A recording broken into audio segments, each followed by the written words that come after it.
We are back with another episode. Talk to me. Let's go.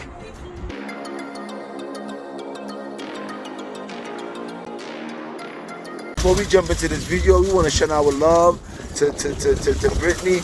We want to let her keep your head up, stay strong. And this is a very nasty situation. I'm sorry that you had to get caught in the middle of this. But I do want to dissect this situation a little more. So in case you don't know, this is what happened.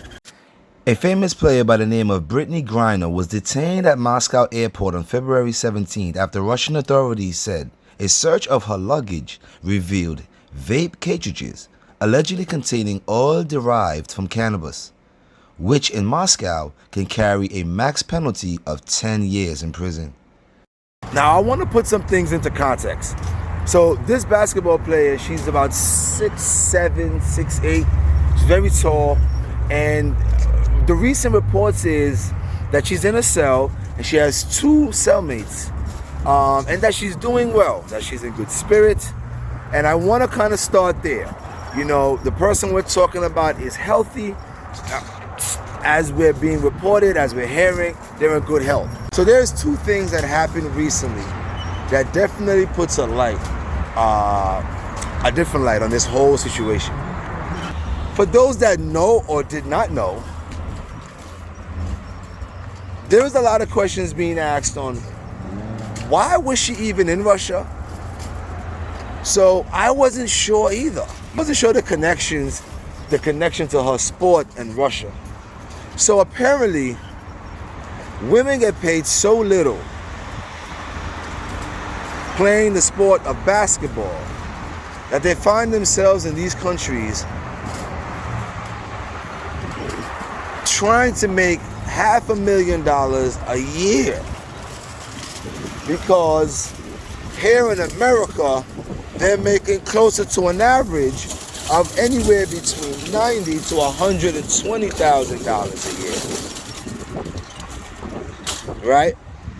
So here I am, an average of $120,000 a year, and I can go and do that in one of these other countries for $500,000 a year for 3, 4, 5 months, whatever the season is.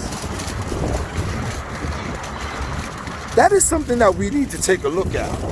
We are putting our best athletes at risk for the simple to me, simple excuse of, oh, they just don't play enough games. There's just not a lot of them. Let me tell you something. There is no way we cannot do a better job of paying female basketball players. I don't know the numbers. I'm not going to act like I know the numbers. I'm not going to stand here and pretend like I'm going to jump out the window and say they could pay everybody such and such. I don't know. That's not my league. That's not my lane. My lane is to pick sense out of nonsense. That's why you guys come here to vibe and talk to me. I picked the sense out of the nonsense. This is the sense out of the nonsense. You can find money to pay them more. So I'm paying somebody else less. You are putting women's life at risk in all these other countries playing basketball.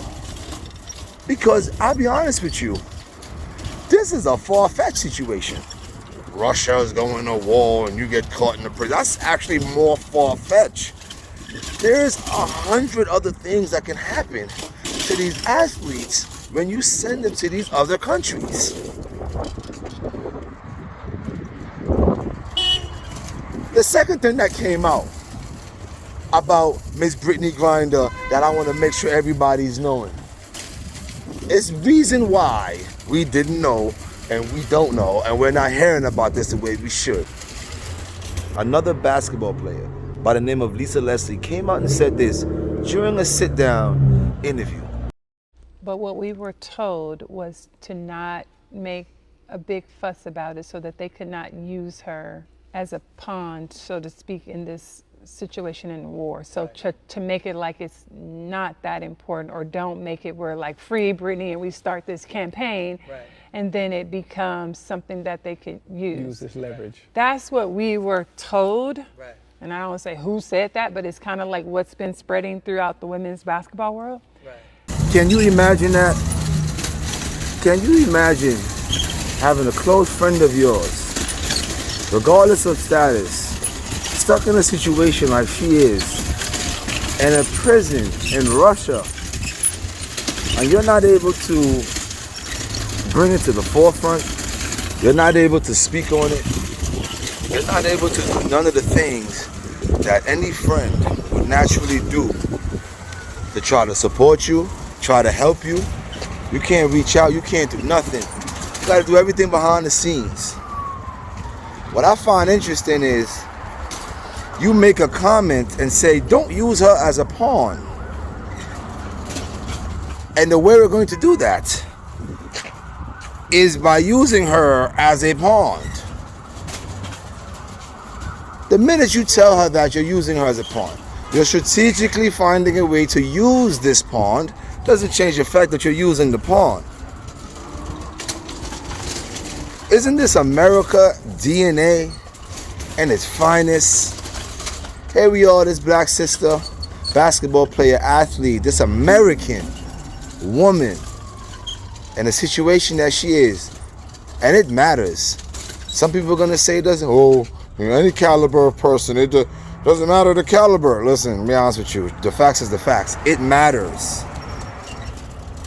This is just a sad situation, and my heart breaks for this black woman, for this American, to be stuck in a situation like this. I don't know how this is going to end, but I do know this: our love and our prayers are being sent out. There's a lot of stuff going on right now on social media and in the world, and we're being distracted. But sometimes we just got to slow down and recognize that it's not just us, and it's definitely not just Will Smith slapping Chris Rock going on. There's a lot of things going on. Let's keep her in our prayers, okay? And I'm going to keep an update on her situation and let you guys know.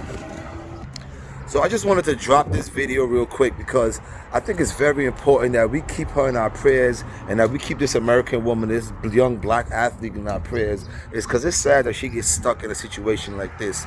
I know there's a lot of stuff going on social media and everybody's all spent around about Will Smith slapping Chris Rock, but there's other people and there's other things going on. So let's just keep her in prayer, and as things happen, any updates, we're going to have a part 2 to this video. Peace.